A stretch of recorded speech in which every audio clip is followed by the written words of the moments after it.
Bonjour, ici le pasteur Joël Spinks avec mon épouse Mathilde et notre invitée Audrey Mac. Bonjour Audrey. Bonjour, pasteur Audrey. Joël et Mathilde. C'est un plaisir pour nous de te recevoir une seconde fois à notre émission Vie de foi, où on apprend comment marcher dans la victoire. Et puis hier, on a eu du bon temps avec toi, Audrey. On a parlé de l'importance de recevoir la révélation de la confession positive. Des fois, les gens ont peur quand on parle de confession positive. Est-ce que c'est quelque chose qui vient du nouvel âge, tout ça? Oui, de la scientologie. Ou toutes sortes d'accusations des fois. Mais en fait, quand on parle de la confession positive, c'est qu'on s'accorde avec Dieu. On dit, je vais parler comme Dieu parle. Et puis mon Dieu, c'est un Dieu positif. Je ne trouve pas des textes où Dieu dit, vous allez aller de pire en pire. Il n'y a pas d'espoir pour vous. Vous allez dans le désespoir. Non, mon Dieu, c'est un Dieu qui nous donne l'espoir. Il est un Dieu de victoire. Amen. Amen. Donc, on a vu hier comment c'est important pour nous de recevoir cette révélation-là. Mais une fois qu'on l'a reçue, il faut prendre la décision de marcher avec cette révélation-là, n'est-ce pas? Oui. Donc, on va poursuivre aujourd'hui. Et pour ceux qui nous rejoignent pour la première fois, juste pour te présenter un peu, Audrey, toi, tu es une enseignante de la parole de Dieu. Tu enseignes partout à travers le monde, francophone et même dans le monde anglophone. Oui. Et puis, tu prêches pour les ministères comme Andrew Womack, où tu fais de l'enseignement dans les écoles bibliques, Réma, Caris et d'autres. Plein d'autres. Là où il y a une porte ouverte. C'est formidable. Et si c'est la volonté de Dieu, on le fait. Alléluia, ben c'est bien. Amen. Donc, gloire à Dieu. Donc, on va ouvrir nos Bibles à la maison. Vous êtes les bienvenus également. Vous pouvez faire cette étude biblique avec nous parce que ce qu'on veut faire, c'est être transformé par le renouvellement de notre intelligence afin de discerner la volonté de Dieu, ce qui est bon, agréable et parfait.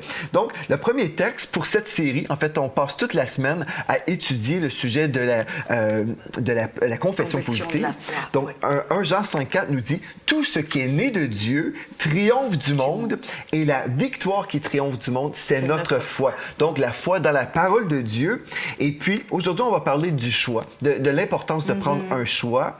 Et un bon verset que je crois vraiment peut nous aider à comprendre, c'est en Deutéronome 30, versets 19 à 20. Et puis après, on va relâcher. Audrey, elle va nous raconter toutes sortes de choses victorieuses dans sa vie. Mais dans Deutéronome 30, verset 19, il est écrit « J'en prends aujourd'hui à témoin contre vous le ciel et la terre. J'ai mis devant toi la vie et la mort, la bénédiction et la malédiction. Choisis la vie, afin que tu vives, toi et ta postérité, pour aimer l'Éternel ton Dieu, pour obéir à sa voix et pour t'attacher à lui, car de cela dépendent ta vie et la prolongation de tes jours. » Donc, Dieu nous offre un beau menu. Moi, j'aime ça. Il nous dit, bien, vous avez le choix entre la vie ou la mort, la bénédiction ou la malédiction. Si on est intelligent, on va choisir la bénédiction et la vie, n'est-ce pas? Et Dieu il nous nous donne donne la la réponse. Pardon. Non, mais c'est correct, mais il nous donne la réponse. Ah oui, c'est Choisis. Il dit choisis la vie. C'est un examen à texte ouvert, à livre ouvert. Un examen, c'est ça. Je vous donne Avec un choix livre ici, mais ouvert. choisis Ah oui, la vie. voilà. Dieu nous aime tellement. Non seulement il donne le choix, mais il nous propose choisis la vie. Là. C'est ça. Et c'est important de voir que Dieu ne va pas nous forcer. Non, c'est ça. Dieu ne force, le diable force et pousse, mais Dieu, non, Dieu il offre. Et c'est à nous de choisir.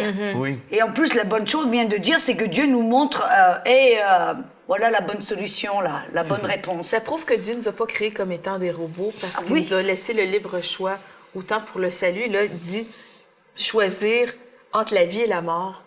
Puis il nous suggère fortement la réponse. Le libre arbitre, c'est quelque chose dans le royaume de Dieu que les gens ne comprennent pas. C'est ça. Ils ont l'impression que Dieu est souverain, qu'il est assis au ciel et qu'on est comme des petites marionnettes et c'est lui qui pousse ces petites ficelles. Peu importe. C'est ça. Et une des choses, c'est que oui, Dieu est souverain, mais dans sa souveraineté, il a choisi de déléguer à nous, les êtres humains, l'autorité de choisir. Il nous a donné de l'autorité et ça ne veut pas dire que Dieu n'est pas souverain.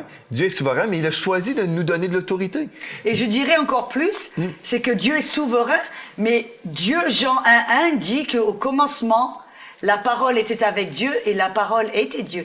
Et en fin de compte, dans Psaume 138, verset 2, il dit que Dieu a élevé sa parole au-dessus même de son nom. Amen. Le nom de Jésus est puissant, mais la parole est élevée au-dessus. Ça veut dire que Dieu est souverain, mais il a mis sa souveraineté dans sa parole.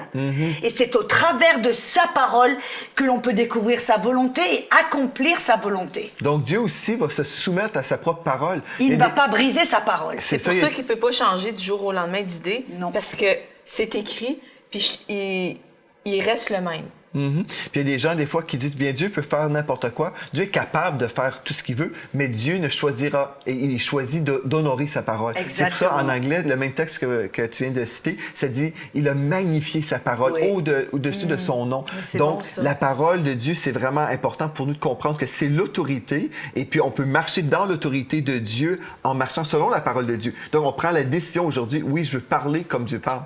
C'est pour ça que la foi, notre foi on revient au même truc, notre foi doit être fondée, ancrée, basée sur la parole, parce que c'est dans la parole qu'est la souveraineté de Dieu.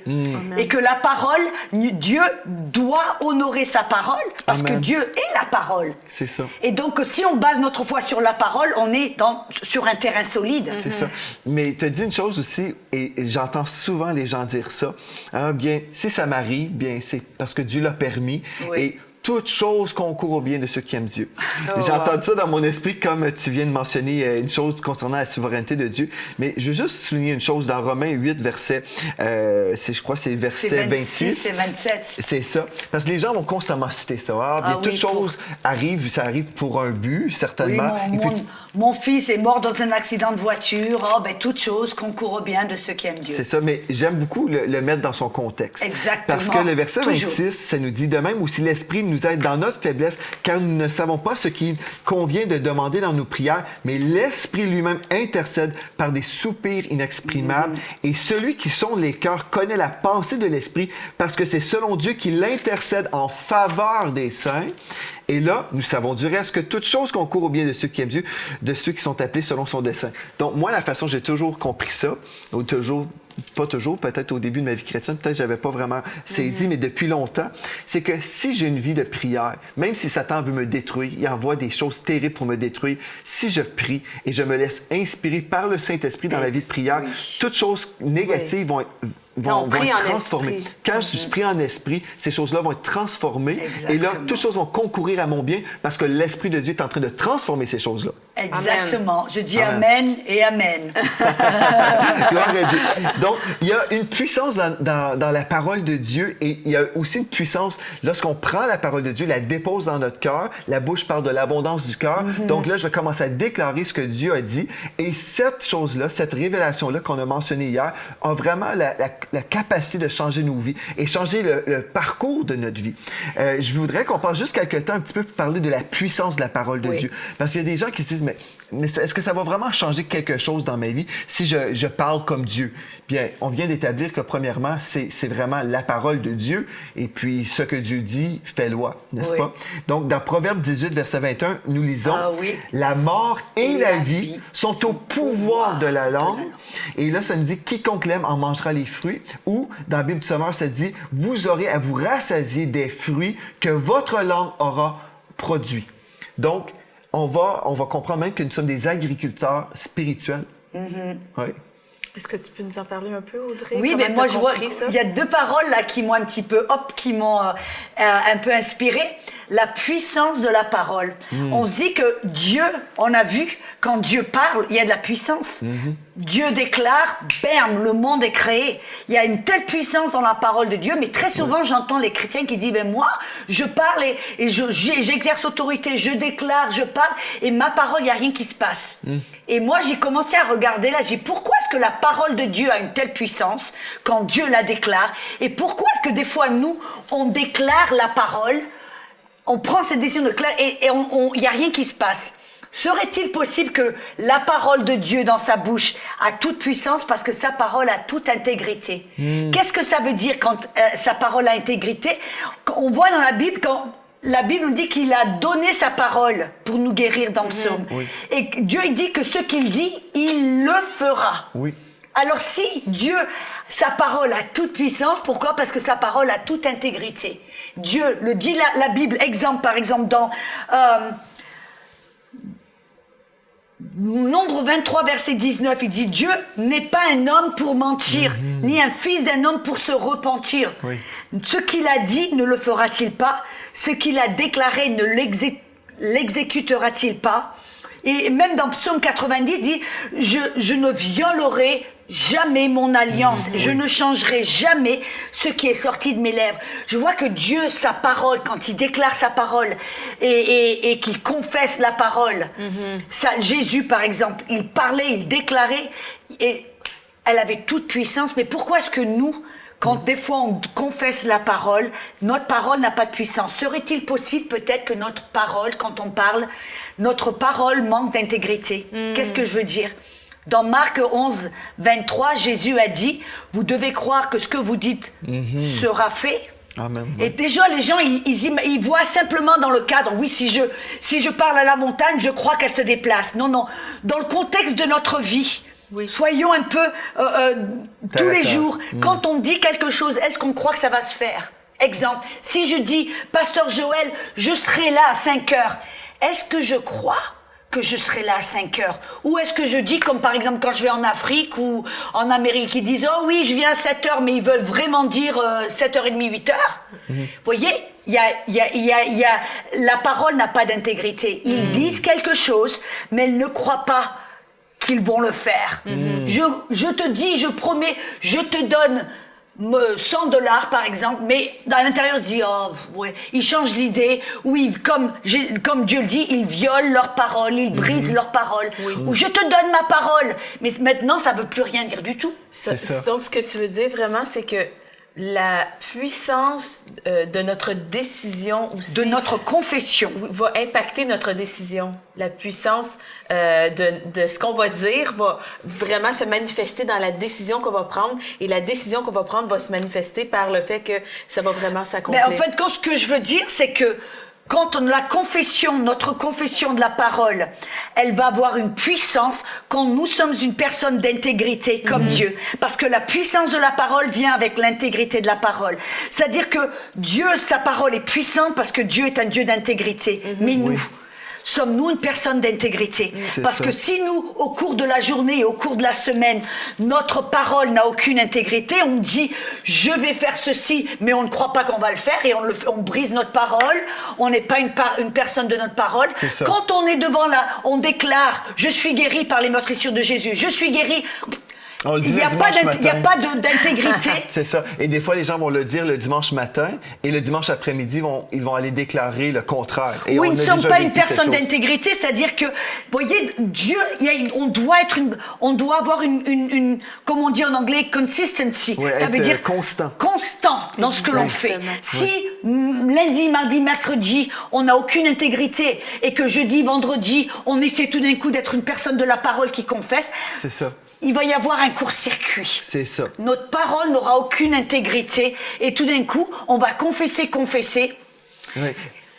Il faut décider qu'on va rester ferme dans ce qu'on croit. On va décider de rester ferme, qu'on croit dans la parole de Dieu. Et le plus difficile, moi, qu'est-ce que j'ai trouvé, c'est de continuer à croire et à confesser vraiment. Malgré ce qu'on voit dans le naturel, malgré les symptômes, malgré les circonstances difficiles, je pense que c'est ça qui fait que des fois les chrétiens peuvent avoir de la difficulté à rester constants. Et je crois aussi, c'est que quand on est une personne d'intégrité, c'est-à-dire que on fait ce que l'on dit, qu'est-ce qui se passe? On a notre propre cœur à confiance. En nous-mêmes. On sait que si je dis je vais faire ceci, je le fais, je crois en ma propre parole et c'est beaucoup plus facile de croire en la parole de Dieu. Puis c'est ça, en fait, c'est d'être une personne de foi. Lorsqu'on va déclarer des choses, croire ce qu'on dit va arriver. Et dans Jacques chapitre 1, verset 6, ça dit « Celui qui doute est semblable au flot de la mer, agité par le vent et poussé de côté et d'autre, qu'un tel homme ne s'imagine pas qu'il recevra quelque chose du Seigneur. C'est un homme irrésolu, inconstant dans toutes ses voies. » Quelqu'un d'inconstant qui va dire, admettons, le dimanche matin, « Je suis guéri au nom de Jésus. » En après-midi, je vais rencontrer des gens dans un repas et « j'ai telle maladie. » Puis là, on dit le contraire. Finalement, on ne croyait pas ce qu'on avait dit le matin. Et c'est souvent ça qu'on voit. Donc, on doit prendre la décision aujourd'hui. Je vais être une personne de foi. Je veux parler comme Dieu parle parce que je comprends qu'il y a une puissance dans ma confession de foi. Pas une confession de doute ou une confession... que j'imagine peut-être. C'est pas juste à force de répéter, mais vraiment, il y a une puissance dans la parole de Dieu. Je crois aussi qu'il y a quelque chose en Dieu, on ne peut pas dissocier. C'est-à-dire notre intégrité, notre caractère, notre intégrité. Et ce que l'on fait, ce que l'on dit est lié avec notre... C'est-à-dire que Dieu, il est d'une certaine manière, donc il agit d'une certaine manière, il déclare d'une certaine manière. Et donc, nous, on ne doit pas avoir un court-circuit entre notre intégrité en tant que personne et chrétien. Et parce que, par exemple, dans Jacques, Pasteur Joël, tu as parlé de Jacques. Dans Jacques 1,26, il dit que si quelqu'un croit être religieux sans tenir sa langue en bride, et en bride, ça veut dire guider, conduire, tenir sous contrôle et restreindre. On trompe son propre cœur et la religion de cet homme est vaine. Et vaine, ça veut dire dépourvu de force et de puissance, sans succès, sans résultat. En d'autres mots, si tout au cours de la semaine, nous ne sommes pas une personne d'intégrité, c'est-à-dire qu'on n'est pas une personne d'intégrité, c'est-à-dire qu'on ne dit pas, on ne tient pas notre promesse. On fait des promesses que l'on ne tient pas, on donne une parole que l'on brise, on n'est pas une personne, on ment, on exagère, on n'est pas une personne d'intégrité dans notre parole. C'est ça. Quand on va essayer de déclarer la parole de Dieu, il va y avoir un court-circuit. C'est comme quelqu'un qui dit, justement, je vais être là à telle heure pour t'aider à faire ton déménagement. La personne, finalement, j'ai d'autres choses, c'est impossible pour moi d'être là, finalement. Que ton oui soit oui, ton non soit non. Exactement. Et je crois que là, qu'est-ce qui se passe? C'est que les personnes qui n'ont aucune intégrité, qui font des promesses, qu'ils brisent tout le temps, qu'ils exagèrent, qu'ils mentent, il n'y a aucune intégrité dans leurs paroles et leurs actions, c'est beaucoup plus difficile de croire en l'intégrité de Dieu. Parce que quand Dieu donne sa parole, tout d'un coup, Dieu dit, par les meurtrissures de Jésus, tu as été guéri. Parce que nous, si on n'est pas une personne d'intégrité, c'est difficile à croire en l'intégrité de Dieu. Quand Dieu nous promet, on se dit, est-ce qu'il croit vraiment? Est-ce que ça va vraiment se faire? Et tout d'un coup, on a du mal à déclarer la parole de Dieu en sachant que cette parole va se faire. C'est ça, c'est merveilleux. Donc, le verset Proverbe 18, 21, on veut vraiment que vous soyez à la maison convaincus d'une chose, que vraiment il y a une puissance dans la confession. Ça nous dit, le même verset, la mort et la vie sont au pouvoir de la langue. Quiconque l'aime en mangera les fruits. Donc, on va manger les fruits de notre confession. On prophétise notre propre vie et ce que nous vivons aujourd'hui, c'est le résultat, c'est le produit de nos décrets, en fait. Donc, ce qu'on vit aujourd'hui, c'est la conclusion, la récolte, finalement, des paroles qu'on a semées dans le monde spirituel. Et une chose vraiment importante que je veux vous aider à comprendre à la maison, c'est que le mot pouvoir dans ce texte-là, en hébreu, c'est le mot yad, qui veut dire main de l'homme. Donc, si on relit, la mort et la vie sont au yad de la langue, donc la mort et la vie sont au pouvoir ou dans la main de l'homme. Donc, imaginez votre langue, c'est une main qui va chercher la promesse de Dieu ou la malédiction du diable. Par exemple, Dieu dit par ses meurtrissures, vous avez été guéris, mais si moi je suis là et je ressens un symptôme venir sur moi, et au lieu de dire par ses meurtrissures, j'ai été guéri, je reçois aujourd'hui l'onction de Dieu, au lieu de parler comme ça, si je dis à mon épouse, bien là, je commence à avoir des symptômes de grippe et je pense, je me sens de pire en pire, et puis là, finalement, avec ma langue, je suis en train d'aller chercher la malédiction en le déclarant. C'est ça que ça nous dit, la mort et la vie sont au pouvoir de la langue. Et Dieu nous a dit au début, dans Deutéronome 30, verset 19, « J'apprends aujourd'hui à témoin contre vous le ciel et la terre. J'ai mis devant toi la vie et la mort, la bénédiction et la malédiction. Choisis la vie. » Mais comment aller choisir la vie? C'est pas simplement en lisant notre Bible et dire « Je vais choisir la vie ». C'est avec notre langue. On va aller chercher le yad. Ma langue va aller chercher la bénédiction. Donc, je vais m'accorder avec ce que Dieu dit sur ma vie et non sur mes symptômes. Exactement. Amen. Qu'est-ce qu'on dit? C'est très important. Puis j'aimerais vraiment encourager les gens à la maison aujourd'hui, puis tout au long de la semaine, les versets qui sont nommés ici. Si c'est quelque chose que vous êtes en train d'apprendre, la confession, vraiment, je vous encourage de souligner ces versets vraiment dans votre Bible, vraiment qu'ils soient prédominants et même les mettre dans votre maison pour que vous les voyez, vraiment pour que ça devienne quelque chose facile aussi, que ça rentre dans votre cœur et que ça devienne de plus en plus facile. Oui. Audrey, tu as mentionné une chose concernant l'intégrité. Et il y a un autre texte dans Luc 6, verset 45. Et ici, je trouve que ça nous donne vraiment une belle illustration. 6,25. 45. Luc, chapitre 6, verset 45. Il est écrit « L'homme bon ». Mais en fait, le mot « bon » ici, c'est l'homme droit. L'homme droit tire ou amène de bonnes choses du bon trésor de son cœur, ou l'intérieur, le siège de sa vie spirituelle. Et le méchant, celui qui est rempli de contrariété. J'ai fait une étude dans le grec ici, et c'est ça que ça veut dire le mot ici, le méchant. C'est celui qui est rempli de contrariété, apportant des difficultés et des périls en ce qui concerne la foi chrétienne et la constance. Moi, je trouve ça tellement... C'est exactement ce que tu viens de nous expliquer. Donc, l'homme bon ou l'homme droit tire, amène de bonnes choses, du bon trésor de son cœur. On voit là encore l'intégrité, le caractère, Oui. Parce que chez caractère, je ne sais pas si c'est en français. Oui. Le caractère, l'intégrité. Oui, de la personne. Va, en fin de compte... Aller chercher les choses. De va voilà. tirer. C'est le mot tire, le mot l'homme bon ou l'homme droit tire ou amène de bonnes choses, du bon trésor de son cœur. Et le méchant, celui qui est rempli de contrariété, qui change constamment d'idée. Un jour, c'est une chose, l'autre jour, c'est autre chose. Celui-là tire de mauvaises choses de son mauvais trésor, car c'est de l'abondance du cœur que la bouche parle.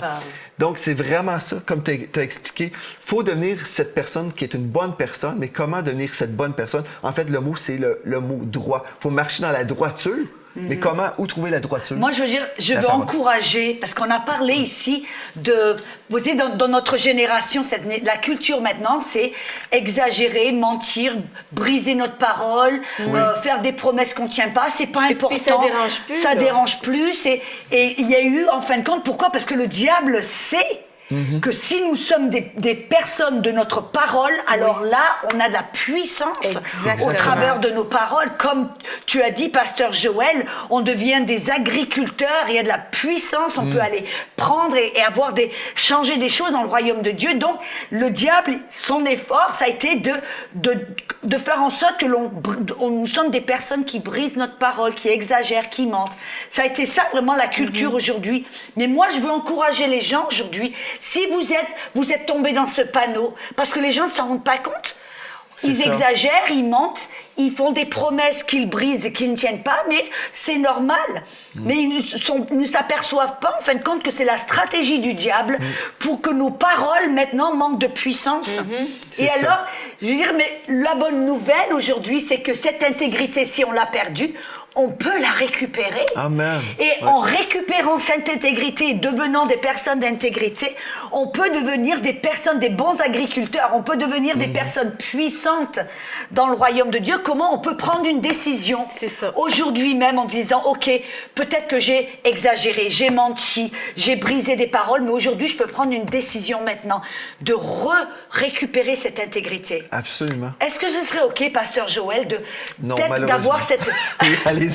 D'avoir une petite prière pour ces gens. Absolument, allons-y. De faire cette décision de qualité, de récupérer cette intégrité. Et juste avant la prière, il y a des gens peut-être à la maison qui sont là et disent « Ah bien moi j'ai tellement déclaré des choses négatives sur ma propre vie, mais qu'est-ce qui va m'arriver? » Mais aujourd'hui, on peut prendre la décision et on a l'autorité, on peut dire « Aujourd'hui, j'annule ces paroles-là, je renverse ces paroles-là et j'appelle aussi que cette récolte au nom de Jésus est totalement détruite, la récolte des mauvaises paroles. Et aujourd'hui, je choisis de me bénir, de bénir mes enfants, bénir mon épouse, bénir ma maison. Je peux choisir de bénir et d'avoir la vie de Dieu, la parole de Dieu qui est la vie dans ma vie.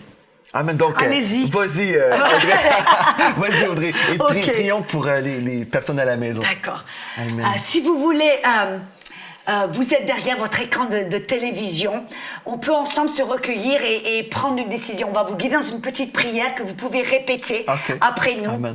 Ça va être une décision de qualité. Aujourd'hui, on va faire une ligne dans le sable et on va refuser d'aller en arrière, on va de l'avant pour, comme Pasteur Joël a dit, d'annuler ces paroles négatives, détruire cette mauvaise récolte et de prendre une décision de devenir une personne d'intégrité. Parce que notre intégrité est liée avec la puissance de notre parole. Alors, Seigneur Jésus, nous reconnaissons que ta parole est puissante. Nous reconnaissons que ta parole est puissante. Et que ta parole et que notre parole doit avoir toute intégrité. Et que notre parole doit avoir toute intégrité. Alors aujourd'hui, je me repens. Alors aujourd'hui, je me repens de toutes ces paroles négatives. De toutes ces paroles négatives. Et je te remercie pour ta miséricorde. Et je te remercie pour ta miséricorde. Que je ne vais pas récolter que je ne vais pas récolter les fruits de ces mauvaises paroles. les fruits de ces mauvaises paroles. Mais je te remercie, Seigneur. Mais je te remercie, Seigneur. Mais aujourd'hui, aujourd'hui, je prends la décision je prends la décision d'être une personne d'intégrité. d'être une personne d'intégrité. Je ne vais pas mentir. Je ne vais pas mentir. Je ne vais pas exagérer. Je ne vais pas exagérer. Et je ne vais pas briser ma parole. Et je ne vais pas briser ma parole. Comme même si ça va me coûter. Même si ça va me coûter. Je vais décider Je vais décider d'honorer ma parole. d'honorer ma parole. Mon oui va être oui. Mon oui sera un oui. Et mon non sera non. Mon non sera non. Et je ne vais pas changer ma parole. Je ne vais pas changer ma parole. Comme Dieu. Comme Dieu. Et Saint-Esprit, Et Saint-Esprit, je te donne la permission je te donne la permission de me rappeler de cette prière de me aujourd'hui. rappeler de cette prière aujourd'hui. Tous les jours Où où je suis tentée je suis tenté d'exagérer, de mentir, de briser ma parole, d'exagérer, de mentir, de briser ma parole. rappelle-moi de ta parole de ta parole et de cette prière que j'ai faite aujourd'hui. et de cette prière que j'ai Et je faite te remercie que par ta grâce, Je te remercie que par je ta grâce, deviens une personne d'intégrité. je deviens une personne d'intégrité. De jour en jour, De jour en de jour. semaine en semaine, De semaine en semaine. afin que je puisse devenir une personne puissante. Afin que je devienne une personne puissante. Que ma confession sera une confession puissante. Que ma confession sera une confession puissante. Puissante. Qui va changer ma situation. Qui va changer ma situation. Et je vais porter des bons fruits. Et je vais porter de bons fruits. La victoire dans ma vie. La victoire dans ma vie. Au nom de Jésus. Au nom de Jésus. Amen. Amen. Alléluia. Mais gloire à Dieu. Et en terminant, il ne reste pas beaucoup de temps. J'aimerais juste terminer avec un verset, Marc 11, verset 23. Dans la Bible Sommaire, il est écrit: Vraiment, je vous l'assure, si quelqu'un dit à cette montagne, cette colline, soulève-toi de là et jette-toi dans la mer, sans douter dans son cœur, mais en croyant que ce qu'il dit va se réaliser, la chose s'accomplira pour lui. Donc aujourd'hui, marchez dans votre autorité. Prenez la parole de Dieu. Si vous avez besoin de guérison, trouvez les versets qui concernent votre besoin. Si vous avez besoin d'une percée financière, allez trouver les versets qui concernent les finances aujourd'hui. Peut-être appeler un frère, une sœur ou votre pasteur et demander de l'aide si vous avez besoin de l'aide. Ou allez sur enseigne-moi.com et faites une recherche dans la Bible sur Internet pour trouver les promesses de Dieu qui s'appliquent à votre situation. Ensuite, commencez à déclarer ce que Dieu dit. Déposez la parole de Dieu dans vos cœurs. Laissez la parole de Dieu grandir en vous et que vous puissiez vraiment arriver à cette place de foi où vous êtes convaincu. Dieu l'a dit, je crois ce que Dieu a dit, et parlez constamment. Et vous savez, Dieu est tellement bon et tellement grand, et on a un grand Dieu, et pourquoi pas ne pas s'attendre à vivre de grandes choses avec lui. Amen. Donc c'est merveilleux, et je crois vraiment, aujourd'hui, ça peut être une journée où vous allez vivre une nouvelle saison. C'est comme un point tournant dans votre vie, parce que vous avez pris une bonne décision, celle que Dieu vous a appelé à prendre aujourd'hui. Donc merci Audrey d'avoir été là avec nous aujourd'hui, et ma femme, merci d'être là aussi. Non seulement aujourd'hui, mais dans ma vie constamment. Je suis toujours béni, moi. Et puis, merci à vous. Et d'ici à la prochaine fois, venez demain suivre la conclusion, ou la poursuite plutôt. Et puis, on va continuer à avoir vraiment du bon temps avec notre sœur Audrey. Et d'ici à la prochaine fois, soyez richement bénis. Richement bénis.